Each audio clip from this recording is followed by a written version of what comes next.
The call came while the room was quiet.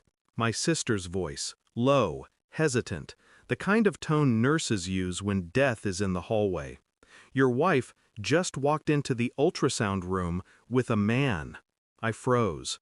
My eyes drifted across the living room.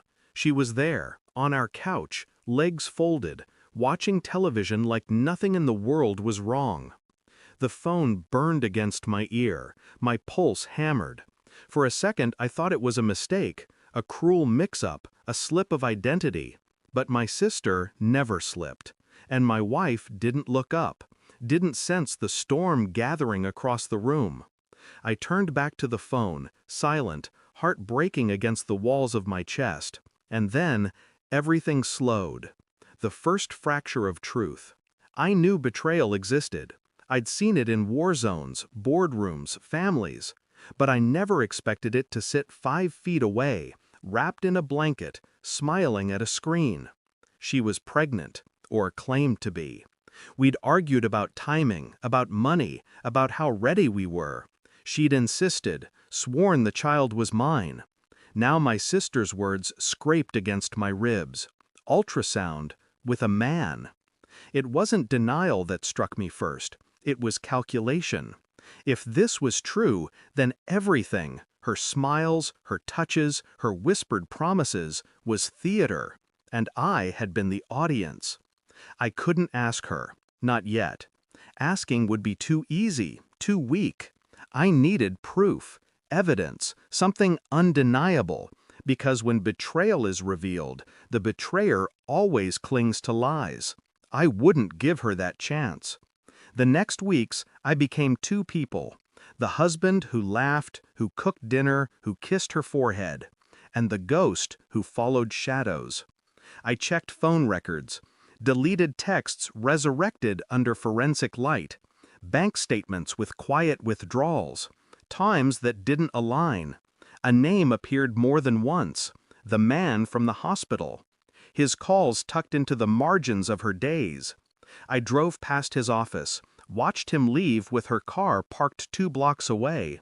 She came out 20 minutes later, hair slightly undone, her smile practiced. At night, she slept with her back against me. I watched her breathing, steady, confident. Inside, I counted every inhale like it was evidence. And still, I waited, calm, patient, the way I used to wait on operations when silence mattered more than bullets. Because this wasn't about rage. This was about clarity. It came in a small envelope, a DNA test, quietly taken, carefully handled. Her blood, my blood, and something smaller.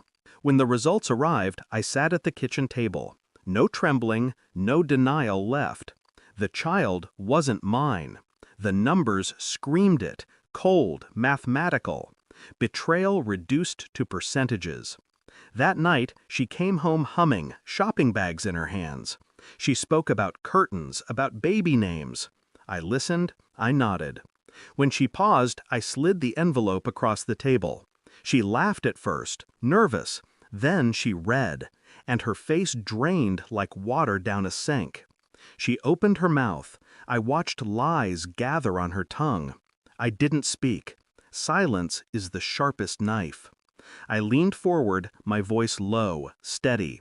You made me believe. You let me prepare a future that never existed.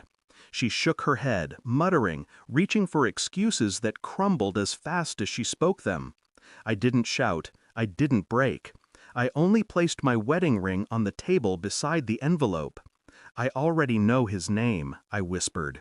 I already know the dates, the places, every detail you thought you hid.